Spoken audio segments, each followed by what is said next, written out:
지난주에 주말에 어느 목사님이 저한테 전화를 하셨어요.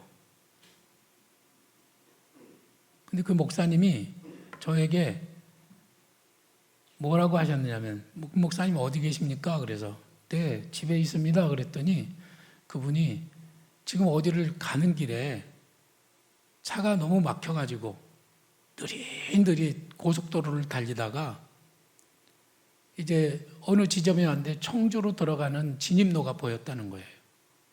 그래서 그분이 청주에 살고 있는 문영길 목사가 생각이 나서 전화를 한 겁니다. 그리고 진입로를 빠져나왔어요. 이미 빠져나왔어요. 그리고서 저에게 전화를 한 거죠. 목사님 계시면 제가 좀 가도 되겠습니까? 오라 그래야 될까요? 마라 그래야 될까요?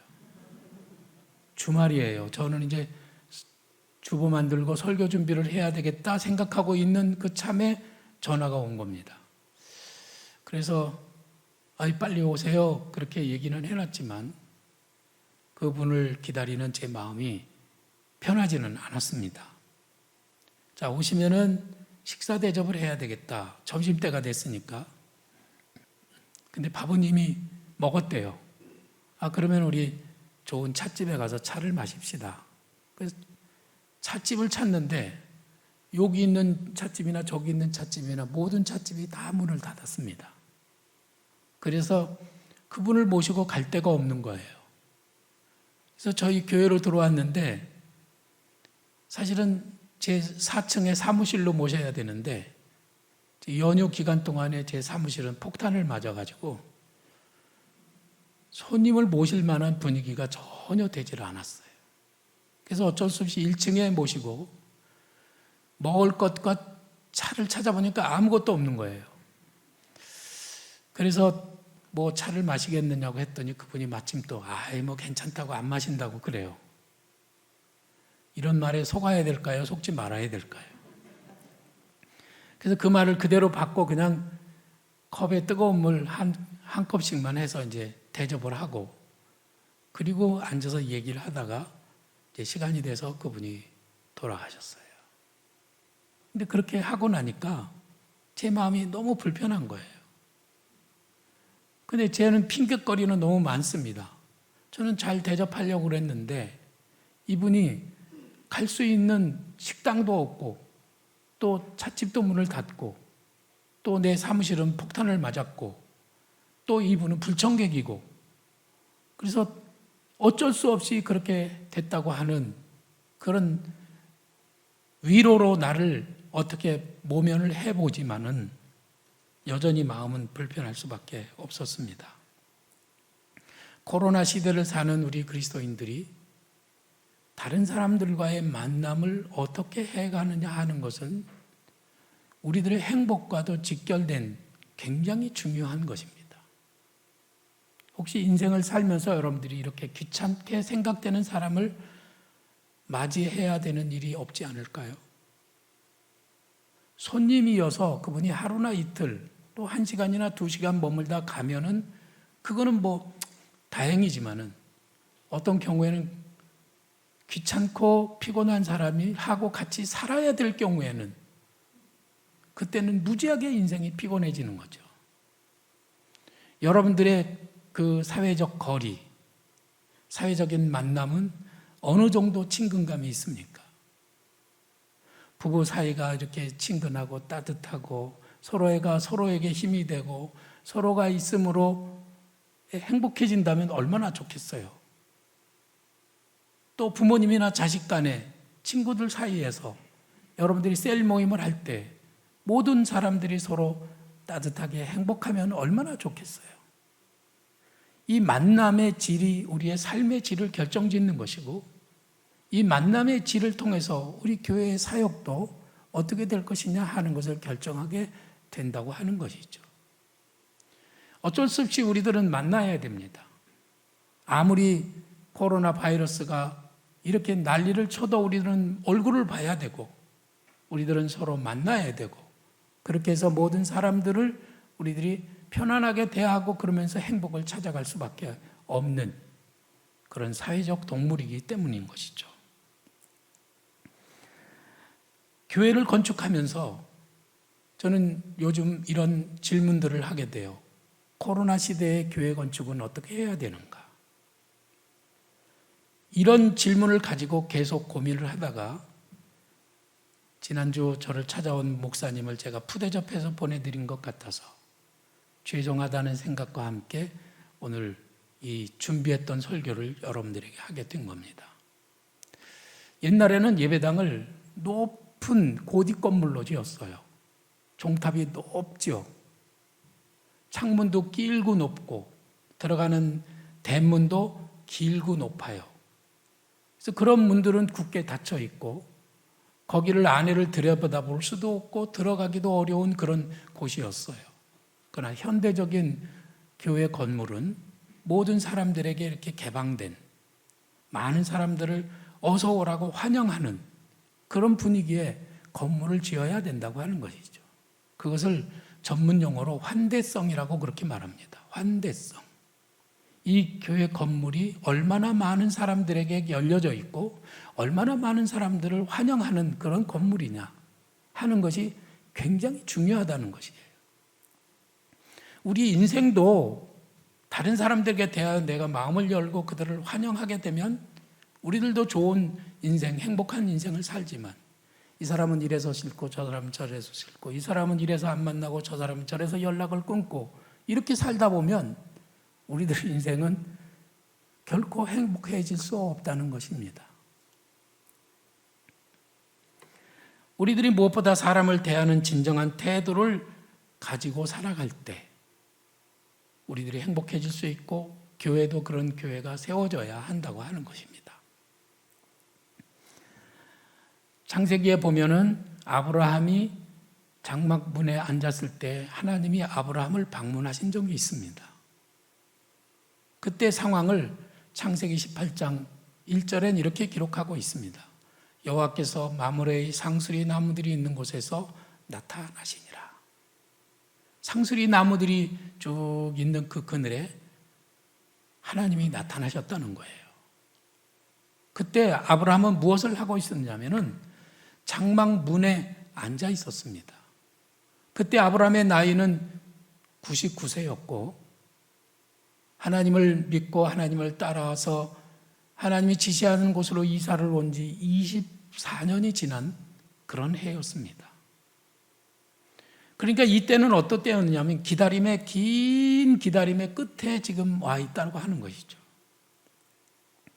그는 얼떨결에 하나님의 말씀에 붙들려 가지고 고향 친척 아비집을 떠나서 지금 이 가나안 땅에 이방인들의 땅에 와 있어 살고 있습니다. 근데 약속에 붙들려서 살아서 여기까지 끌려오기는 했지만은 어느 순간부터 그는 하나님이 자기를 붙들어 주시는 것이 아니라 자기가 이제 약속의 말씀을 붙들고 살아가고 있었습니다. 여러분들은 붙들려 살고 있나요? 붙들면서 살고 있나요?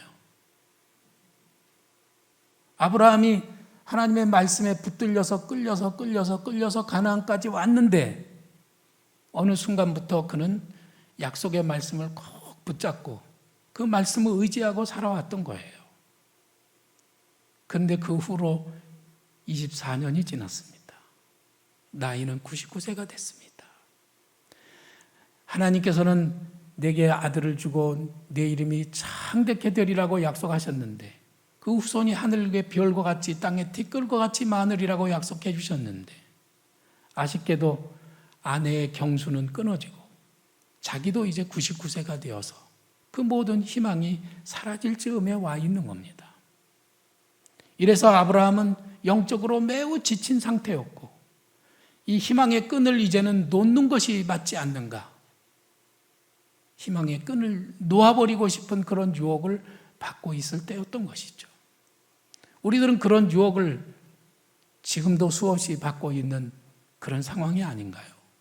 저를 비롯해서 여러분들도 모두 그런 희망의 끈을 놓고 싶은, 그래서 이제는 내가 자유롭고 싶은, 이제는 내가 더 편안해지고 싶은 그런 유혹을 받는 것이죠. 그때 하나님이 마므레 상수리 나무들이 있는 곳에 나타나셨습니다. 나타나신 것입니다. 하나님은 이렇게 꼭 우리가 지쳐 있을 때, 우리가 정말 끈을 놓고 싶은 그런 절망적인 순간에 언제나 나타나셔서 새로운 힘을 주시는 분이십니다. 하나님이 저를 방문하신다면 하나님은 공짜로 그냥 오실까요? 아니면 무슨 선물을 가지고 오실까요? 여러분들은 어떻게 생각하십니까? 하나님이 저를 방문하신다면 선물을 가지고 오실까요? 아니면 몽둥이 들고 오실까요? 여러분들의 신앙의 그 질이 어느 것인지를 한번 생각해 보시기를 바라요. 저는 항상 기도할 때면 우리 하나님의 환하게 웃는 모습을 상상하고요. 하나님이 저를 찾아오신다면 굉장히 많은 선물을 가지고 오실 거라고 저는 기대를 합니다. 전 여러분들도 그런 믿음과 기대를 가지고 신앙생활 하실 수 있기를 바라요. 목사님, 아쉽게도 저는 하나님이 저에게 몽둥이 찜질을 하실 것 같아요. 그렇게는 믿음 생활 하지 말아 주시기를 부탁을 드려요. 하나님은 큰 선물을 가지고 오신다고 말씀하십니다. 하나님을 기쁘시게 하는 믿음은 그가 계신 것과 그가 자기를 찾는 자들에게 상 주시는 이심을 믿어야 한다고 말씀하시잖아요. 그런 믿음을 가질 때 하나님이 기뻐하신다고요. 근데 그분은 찾아오실 때 어떤 모습이었느냐면 장막문에 앉아서 아브라함이 보니까 저기 사람 셋이 서 있는 겁니다. 그 사람 셋이 바로 하나님이었어요. 그래서 아브라함은 사람으로 오신 그 천사들을 반갑게 맞이했던 것이죠. 우리들은 상상을 해볼 수 있어요. 그냥 평범한 사람의 모습이었을 거다. 아니야. 날개에 달린 그런 천사의 모습이었을 것이다. 아니야. 그분들은 이렇게 얼굴이 환하게 막 번쩍번쩍 빛나는 신령한 모습을 하고 있었을 것이다. 그럴 수도 있어요. 그러나 성경에는 어떤 것이라고 말하지는 않았어요. 아브라함은 그가 하나님인지 사람인지 알지 못한 상태에서 그에게 가서 그를 맞이했던 것이죠. 그 후로 4,000년이 지난 다음에 하나님은 진짜 사람이 되셔서 우리에게 나타나셨어요. 그분이 예수님이시죠. 그러나 우리가 성경에, 여러분들이 성경을 쭉 읽어보면은 하나님이 나타나실 때마다 그때는 사람으로 오셨어요. 하나님이 심부름꾼을 보낼 때도 사람으로 오셨습니다. 하나님이 이렇게 사람으로 나타나시고 사람으로 나타나시고 또 사람으로 나타나셨어요. 근데 문제는 어떤 사람은 나타나신 그 사람만 보았지 하나님은 보지 못하고 기회를 놓쳐버렸던 때가 많이 있었습니다. 그래서 우리는 사람을 만나면서 그 얼굴에서 하나님의 얼굴을 볼 수 있는 그런 영적인 눈이 열려야 한다는 것이죠. 야곱이 형을 미워할 때는 형이 원수 덩어리였습니다. 형은 자기를 죽이려고 하는 그런 원수였어요. 근데 야곱이 야복강 나루터에서 천사와 씨름을 했습니다. 그때도 그 천사는 사람의 모습으로 야곱과 씨름을 했던 것이에요. 그리고 나서 은혜를 받고 난 다음에 야곱이 형의 얼굴을 보면서 뭐라고 말했냐면 내가 형님의 얼굴을 보니 하나님을 보는 것 같습니다. 이렇게 얘기하죠. 그러니까 우리들이 그 문제는 어디에 있느냐면 저기 저 사람이 원수 덩어리로 나타나는 것이 아니라 내 마음 속에 사람의 모습 속에서 하나님의 얼굴을 볼 수 있는 그런 영안이 열려야 된다고 하는 거예요. 여러분들이 만나는 형제 자매들 속에서도 하나님의 얼굴을 볼 수 있는 영의 눈이 열리는 은혜가 있기를 주님의 이름으로 축원합니다. 그래서 아브라함은 천사를 환영하죠. 아주 넉넉하게 환영을 합니다. 성경을 우리들이 창세기 18장을 읽어보면 아브라함은 장막문에 앉았다가 저기 천사 셋이, 사람 셋이 서 있는 것을 보고 자리에서 일어나서 달려가서 영접한다고 말했습니다. 99세의 노인은 달려갑니까? 안 달려갑니까? 99세의 노인은 주로 어기적 걸어가지요. 이렇게 말했을 법해요. 아이고 어디서 오셨습니까? 이렇게 하면서 일어나가지고 어기저기 걸어갔을 것 같은데 이 아브라함은 달려가서 영접을 했다는 것이에요. 그리고 그는 몸을 굽혀 땅에 대고 그 세 사람에게 이렇게 말을 합니다. 그냥 지나가지 마시고 물을 가져올 테니 발을 씻고 나무 아래서 조금 쉬시는 게 어떻겠습니까? 그 사이에 제가 먹을 것을 조금 가져오겠습니다. 이렇게 이제 얘기를 하는 거예요. 발 씻을 물만 갖다 줄 테니까 발만 씻으라는 거죠. 발 씻는 동안에 제가 떡을 가져오겠다는 거예요. 그러니까 그 세 사람이 그 무더운 땡볕 아래에서 걸음을 걸어왔으니까 발이 얼마나 힘들었겠어요. 시원한 물을 떠다 준다고 하니까 내 말대로 그렇게 하라. 그래서 아브라함은 또 집으로 달려갑니다. 달려가가지고 아내 사례를 깨워서 떡을 하라고 그러고 종들에게는 기름진 송아지를 잡아서 송아지를 잡으라고 해요.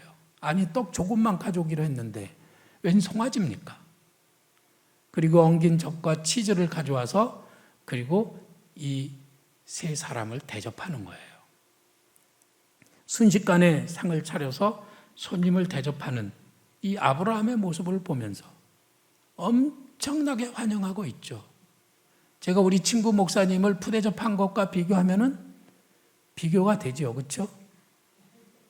상상도 할 수 없을 만큼 엄청나게 크게 환영하면서 따뜻한 인간미가 느껴질 만큼 그를 환영했던 것이에요. 근데 여러분들은 어떻게 생각하십니까? 이분이 천사인 줄 알았기 때문에 가서 그렇게 대접을 한 걸까요? 아니면은 모르고도 그렇게 대접한 걸까요? 어떻게 생각하십니까? 이게 오늘의 말씀의 핵심이에요. 오늘 말씀에 뭐라고 되어 있죠? 부지 중에 천사를 대접한 사람이 있었느니라. 몰랐다는 거예요. 천사인 줄 모르고 그렇게 했습니다. 그러면 몰랐다는 얘기는 무슨 말이죠? 평상시에도 아브라함은 자기 집에 찾아오는 사람이 있으면 언제나 그렇게 대접했다는 거예요. 이것이 바로 아브라함에게 놀라운 점입니다. 아브라함은 머릿속으로 뭘 계산해가지고 내가 이 사람한테 100원어치 주면은 저 사람이 1000원어치 갖다 줄 거야. 야, 내가 너한테 이렇게 해줬는데 너는 왜 나한테 아무것도 안 주냐? 이런 사람이 아니었어요. 그래서 그는 끝없이 계속해서 언제나 누구에게나 항상 사랑으로 대접하는 그런 사람이었던 것이죠. 사람을 가려서 어떤 사람에게는 아낌없이 섬기지만 미운 사람에게는 아주 쌀쌀하고 냉정한 것이 저의 모습 아닌가요? 우리들의 모습 아닌가요? 그런데 이 아브라함은 언제나 똑같이 모든 사람에게 그와 같이 했다는 그런 말씀인 거예요. 오늘 말씀에 또 이런 말씀 있죠. 손님 대접하기를 잊지 말라. 손님이란 나그네예요. 묵을 곳이 없는 그야말로 나그네입니다. 이런 사람들은 내가 뭘 대접하면 언제 와서 나한테 그 값을 갚는다거나 그 대신에 나한테 뭘 해줄 수 있는 그런 사람이 아니에요. 아무것도 없는 사람들입니다. 그냥 지나가는 사람들이에요. 성경 말씀에는 그냥 지나가는 사람을 항상 붙들어가지고 지나가지 마시고 우리 집에 오셔서 쉬었다 가시죠. 제가 발 씻을 물을 드리겠습니다. 이것이 이스라엘 사람들이 손님을 대접하는 태도였던 거예요. 이것이 중요한 것입니다. 아무것도 기대할 수 없는 사람을 섬겨드리는 것이 바로 손님 대접이라고 하는 것이에요. 여기에는 하나님이 주시는 상급이 있었습니다. 예수님께서 말씀하셨죠. 소자에게 냉수 한 그릇을 대접한 사람에게도 내가 결단코 그 상을 잃어버리지 않게 하겠다고 말씀하셨잖아요. 이 아브라함이 이렇게 세 천사를 부지 중에 잘 대접하다가 상을 받았는데 그 24년 동안 기도해왔던 그 아들을 낳게 해주시겠다는 그 약속의 말씀을 이제 확답으로 듣는 겁니다. 내년 이맘때 내가 아들을 품에 안으리라는 그런 상을 받게 되는 것이죠. 그 일은 어떤 일이었나요? 그가 아주 오랫동안 기도해왔던 일이고 자기 힘으로는 도무지 어떻게 해볼 수 없는 그런 놀라운 은혜를 상으로 받게 된 것이에요. 우리들도 이 마지막 때, 이 코로나 바이러스로 인하여 모든 사람이 힘들어하는 때 우리가 가져야 될 이런 태도, 우리가 견지해야 될 그런 삶의 태도는 뭐냐면 이 환대성이에요. 다른 사람을 크게 팔 벌려 환영하고 모든 사람을 이렇게 따뜻하게 대해주는 것. 이것이 바로 우리 교회가 가져야 될 중요한 핵심입니다. 너희들만의 천국, 교회 다니는 사람들만의 기쁨, 우리들끼리만 잘 먹고 우리들끼리만 잘 살고 우리들끼리만 천국 가는 그런 교회는 이제는 세상에서 없어져야 된다고 하는 것이죠.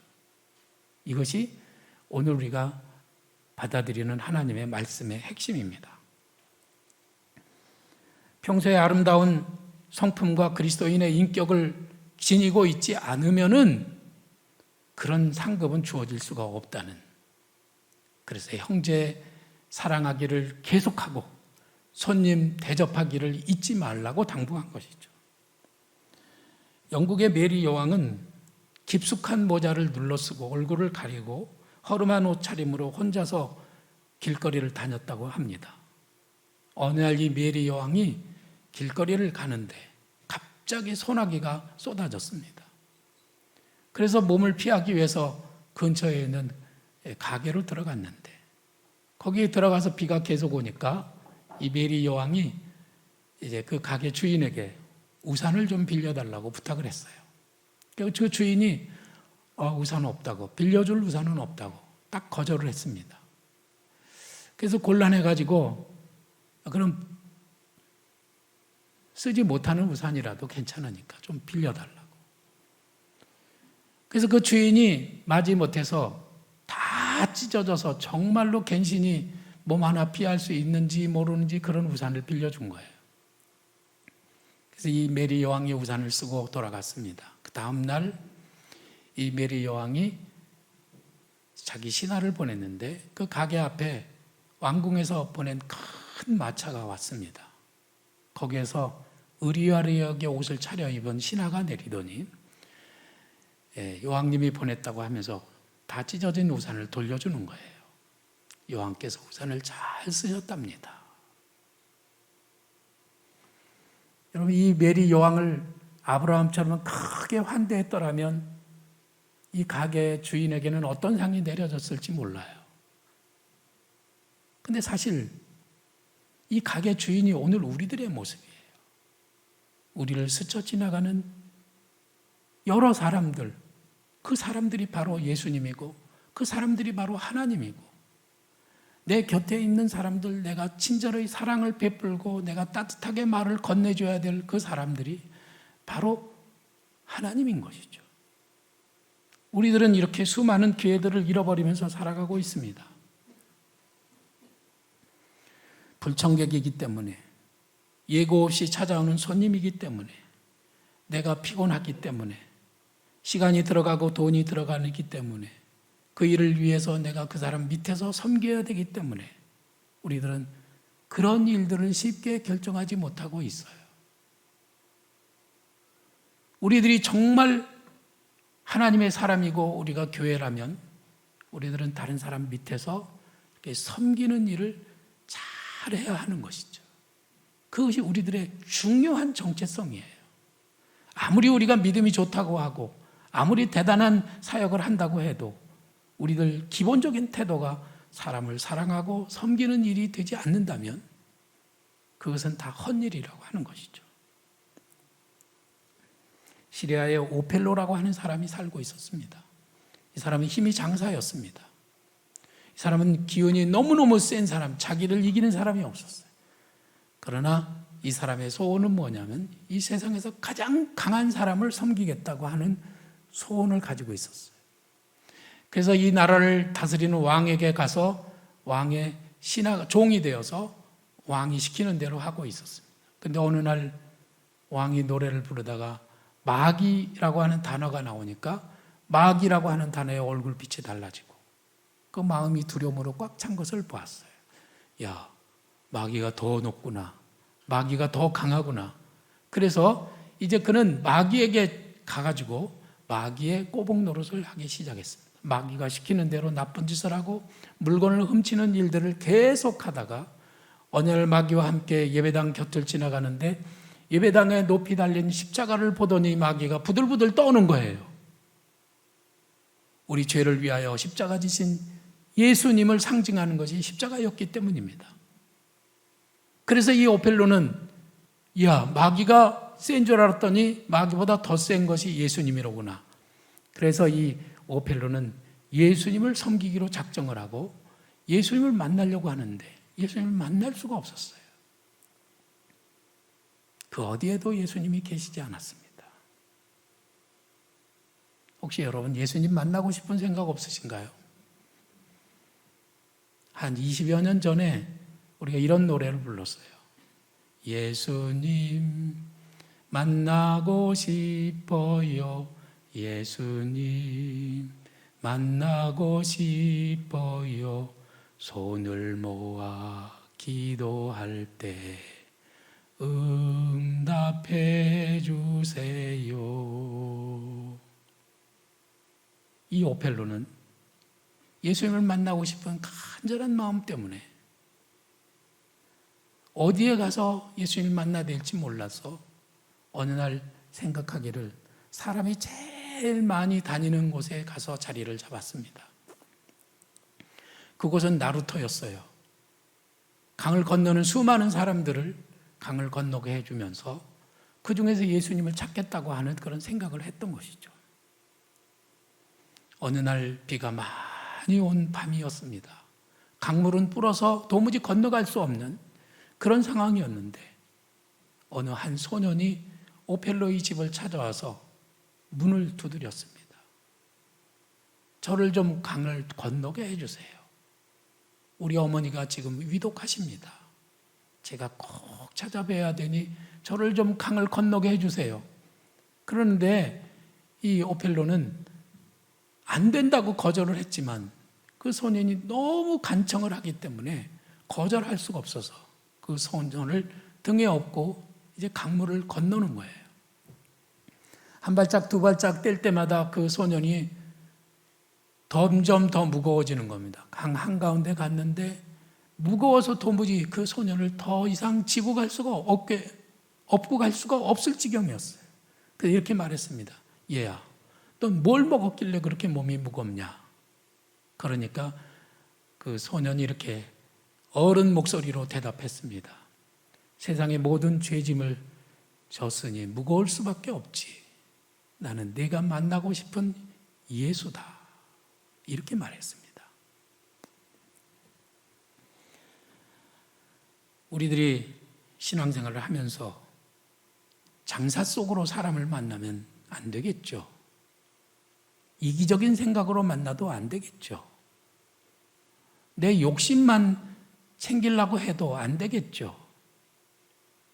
중요한 것은 바로 모든 사람들에게 이렇게 따뜻하고 편안한 마음으로 그저 겸손히 섬기고자 하는 그 마음으로 대할 수 있으면 좋겠다는 것입니다.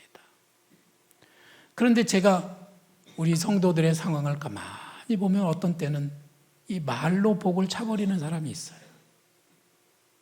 거친 말을 해서 내 곁에 있던 사람들을 멀리 보내는 겁니다. 사나운 말로 다른 사람들의 마음에 상처를 입히는 것입니다. 이것이 얼마나 우리들에게 큰 해악이며 우리들의 행복을 뺏는 못된 행동이라고 하는 것을 깨닫게 되는 것이죠.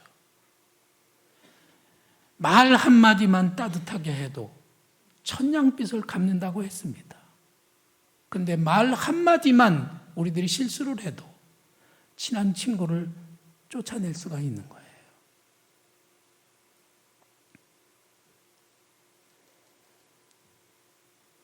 친절은 성령의 열매라고 말씀하셨습니다. 이것은 무슨 말일까요? 친절이라고 하는 것은 우리 인간들이 가질 수 있는 가장 고귀하고 아름다운 것이라는 말씀이죠. 또 이 친절이라고 하는 것은 예수님의 성품이고 또 성령의 열매이기 때문에 내가 친절하겠다고 하는 인간적인 노력으로는 결코 주어질 수 없다고 하는 거예요. 그러면 우리가 친절한 사람, 마음이 따뜻한 사람 되기 위해서 우리는 어떻게 해야 될까요? 성경은 말씀하십니다. 하나님의 말씀과 기도로 거룩하여짐이라. 우리들이 말씀과 기도를 통해서 성령으로 충만하기를 원하고 그분의 인격과 성품을 담고자 사모하면 점점 우리의 인격이 그리스도를 닮아가게 되지 않겠습니까? 그리고 늙음하게 아브라함처럼 99세가 되었을 때 드디어 그는 모든 사람들을 이렇게 환대하며 사랑으로 품어주며 잘 섬길 수 있는 그런 사람이 됐던 거예요. 저는 이제 70을 바라보는 나이가 되어서 성경을 읽으면서 그렇구나. 내가 살아온 날 동안에 좀 더 사랑하고 좀 더 친절하게 하고 좀 더 따뜻하게 했어야 하는 건데 하는 그런 후회스러운 생각도 갖게 됩니다. 그러나 성령께서 나를 도와주시고 하나님이 함께 하셔서 나도 어느 날 하나님을 만나보는 은혜가 있을 줄로 믿습니다.